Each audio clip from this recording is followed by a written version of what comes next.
సరే, మనం ఈ టాపిక్లోకి కాస్త లోతుగా వెళ్దాం. ఒక రిలేషన్షిప్లో ఉంటూనే మనల్ని మనం కోల్పోకుండా ఉండటం. ఇది చాలా మందికి పెద్ద సవాలే కదా.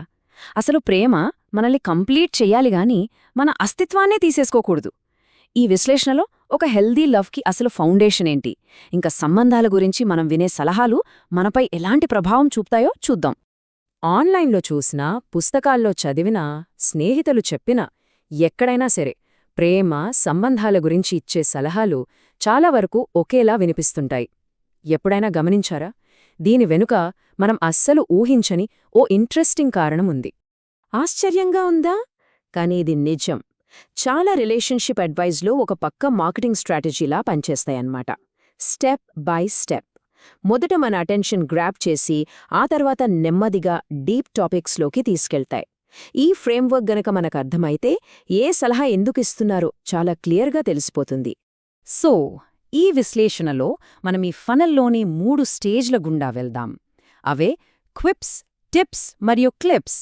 ప్రతి స్టేజ్లో సంబంధాల గురించి మనం ఏం నేర్చుకోవచ్చో చూద్దాం. ఈ జర్నీ మనకు రిలేషన్షిప్ అడ్వైజ్ని ఒక కొత్త కోణంలో చూడ్డానికి హెల్ప్ చేస్తుంది. మొట్టమొదటగా ఫనల్ టాప్లో ఉండే క్విప్స్ గురించి మాట్లాడుకుందాం. ఇవి చాలా సింపుల్గా, టక్కున మనసుకు హత్తుకునే మాటలు. మన ఎమోషన్స్ని టచ్ చేస్తాయి. సోషల్ మీడియాలో తెగ షేర్ అవుతుంటాయే, అవే ఇవి. వావ్! ఈ ఒక్క వాక్యం ఎంత పవర్ఫుల్గా ఉందో కదా. ఇది సూటిగా ఫ్రీడమ్ గురించి మాట్లాడుతుంది. నిజమైన ప్రేమ మనల్ని బంధించదు, ఇంకా ఎదిగేలా ప్రోత్సహిస్తోంది అనే డీప్ మీనింగ్ని చాలా సింపుల్గా చెప్పేసింది. అందుకే ఇలాంటివి అంత ఈజీగా వైరల్ అవుతాయి. ఇది కూడా అలాంటిదే. చాలా ముఖ్యమైన ఇంకో క్విప్. ఒక రిలేషన్షిప్లో మన అభిప్రాయానికి, మన మాటకు విలువ ఉండాలి. పార్ట్నర్ కోసం మనల్ని మనం సైలెంట్ చేసుకోకూడదు. తమని తాము ఎక్స్ప్రెస్ చేసుకోవడం ఎంత ముఖ్యమో ఇది గుర్తుచేస్తోంది. అంటే ఇక్కడ అస్సలు పాయింట్ ఏంటంటే, మన వాల్యూ మన నుంచే రావాలి. ఒక హెల్తీ రిలేషన్షిప్కి పునాదే సెల్ఫ్ వాల్యూ. మనం మనల్ని గౌరవించుకుంటేనే కదా వేరేవాళ్ళు కూడా మనల్ని గౌరవించేది. చాలా లోతైన ఆలోచన, కానీ ఎంత సింపుల్గా చెప్పారో చూడండి. క్విప్స్ అసలు ఉద్దేశమే ఇది. చాలామందిని అట్రాక్ట్ చేయాలి, కొన్నిసార్లు కాంట్రవర్షియల్గా ఉంటూ, కొన్నిసార్లు ఓ కొత్త యాంగిల్ చూపిస్తూ, మనల్ని ఆలోచనలో పడేసి నెమ్మదిగా ఫనెల్లోకి లాగుతాయన్నమాట. సరే, క్విప్స్ నుంచి ఇప్పుడు ఫనెల్లో నెక్స్ట్ లెవెల్కి వెళ్దాం. అదే టిప్స్. ఇవి కేవలం ఎమోషన్స్ గురించి మాట్లాడవు, ప్రాక్టికల్, ఎడ్యుకేషనల్ సలహాలిస్తాయన్నమాట. ఒక రిలేషన్షిప్ని ఎలా బిల్డ్ చేసుకోవాలో నేర్పిస్తాయి. ఇక్కడ ఓ ముఖ్యమైన పదం గురించి తెలుసుకోవాలి. అదే కోడిపెండెన్సీ. అంటే ఒక రిలేషన్షిప్లో ఒకరు ఇంకొకరి కోసం వాళ్లని వాళ్లు పూర్తిగా మర్చిపోవడం, వాళ్ల అవసరాలకే ప్రయారిటీ ఇస్తూ తమ సొంత ఎమోషన్స్ని, అవసరాల్ని అణిచివేయడం. ఇది ఒక అన్హెల్దీ రిలేషన్షిప్కి చాలా క్లియర్ సైన్. ఈ నంబర్ చూడండి. ఇది చాలా పెద్ద కథ చెబుతుంది.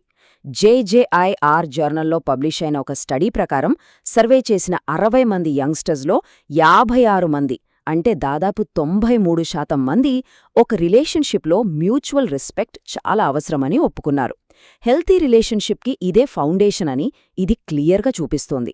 ఈ డేటా మనకు ఇంక కొన్ని ప్రాక్టికల్ టిప్స్ ఇస్తుంది. యంగ్స్టర్స్ కేవలం రెస్పెక్ట్కే కాదు, కమ్యూనికేషన్కి, నమ్మకానికి కూడా చాలా ఇంపార్టెన్స్ ఇస్తున్నారు. అదే టైంలో తమ పర్సనల్ ప్రైవసీని కోల్పోవడానికి ఇష్టపడట్లేదు. సో ఇది మోడర్న్ రిలేషన్షిప్స్లో బ్యాలెన్స్ ఎంత ముఖ్యమో చూపిస్తుంది. ఇది చాలా బాగా వివరిస్తుంది ఒక హెల్తీ రిలేషన్షిప్కి, అన్హెల్దీ రిలేషన్షిప్కి తేడా ఏంటో.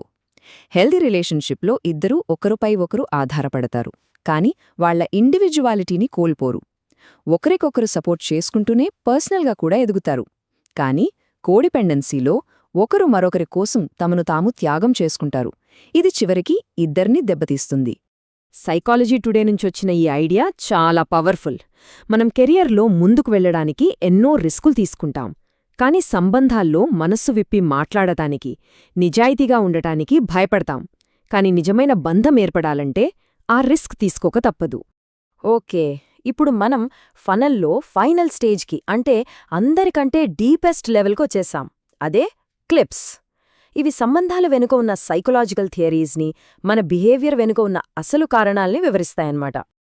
ఫేమస్ సైకాలజిస్ట్ ఎరిక్ ఎరిక్సన్ చెప్పిన ఈ మాట సాన్నిహిత్యంలో ఉన్న ఓ డీప్ పారాడాక్స్ని చూపిస్తుంది. మనం ఒకరితో డీప్గా కనెక్ట్ అయినప్పుడు మనలో మనకే తెలియని కొత్త విషయాలు బయటపడతాయన్నమాట. ఒక హెల్తీ రిలేషన్షిప్ అంటే ఈ రెండింటి మధ్య బ్యాలెన్స్ సాధించడమే. మరి ఈ కోడిపెండెన్సీ ఎక్కడ్నుంచి వస్తుంది? దీని మూలాలు చాలాసార్లు మన చిన్నతనంలోనే ఉంటాయి. కొన్ని కుటుంబాల్లో పిల్లలు తమ స్వంత అవసరాల కంటే తల్లిదండ్రుల ఎమోషన్స్కి ఎక్కువ ప్రయారిటీ ఇవ్వడం నేర్చుకుంటారు. పెద్దయ్యాక వాళ్లకి తెలియకుండానే ఇదే ప్యాటర్న్ని తమ ప్రేమ సంబంధాల్లో రిపీట్ చేస్తారు. ఇది ఇంకొంచెం లోతైన క్లిప్. ఈ కోడిపెండెన్సీ అనేది కొన్నిసార్లు బార్డర్లైన్ పర్సనాలిటీ డిజార్డర్ లేదా నార్సిసిస్టిక్ పర్సనాలిటీ డిజార్డర్ లాంటి మానసిక పరిస్థితులతో కూడా లింక్ అయి ఉంటుంది. ఒక పార్ట్నర్ నిరంతరం ఇతరుల గుర్తింపు కోరుకుంటే మరొకరు వాళ్లని సంతోషపెట్టడానికే తమ జీవితాన్ని త్యాగం చేస్తారు. సరే, మనం క్విప్స్, టిప్స్, క్లిప్స్ ఈ 3 స్టేజులు చూశాం కదా. ఇప్పుడు ఈ ఫ్రేమ్వర్క్ని కేవలం అడ్వైజ్ని అనలైజ్ చేయడానికే కాదు, మన పర్సనల్ గ్రోత్కి ఎలా ఉపయోగించుకోవాలో చూద్దాం. సలహా దగ్గర ఆగిపోకుండా యాక్షన్లోకి ఎలా వెళ్లాలో తెలుసుకుందాం. అంటే ఈ ఫన్నెల్ కేవలం బయటి సలహాల కోసమే కాదు, మనల్ని మనం చెక్ చేసుకోవడానికి కూడా ఒక పవర్ఫుల్ టూల్. మనల్ని ఎలాంటి క్విప్స్ అట్రాక్ట్ చేస్తున్నాయో గమనించాలి. మనకు నిజంగా ఎలాంటి టిప్స్ అంటే ప్రాక్టికల్ టూల్స్ అవసరమో తెలుసుకోవాలి. ఫైనల్గా మన ప్రవర్తన వెనుక ఉన్న క్లిప్స్ ఏంటో అర్థం చేసుకోవడానికి ప్రయత్నించాలి. ఈ విశ్లేషణ ముగించే ముందు ఈ ఒక్క ప్రశ్నతో మిమ్మల్ని వదిలేస్తున్నాను. మన జీవితంలో కేవలం పైపైన మాటల దగ్గర ఆగిపోకుండా ఆచరణాత్మక చర్యలు తీసుకుంటూ మన ప్రవర్తన వెనుక ఉన్న అసలైన లోతైన కారణాలను అర్థం చేసుకునే ప్రయాణాన్ని ఎక్కడా, ఎలా మొదలుపెట్టాలి, దీని గురించి ఆలోచించండి.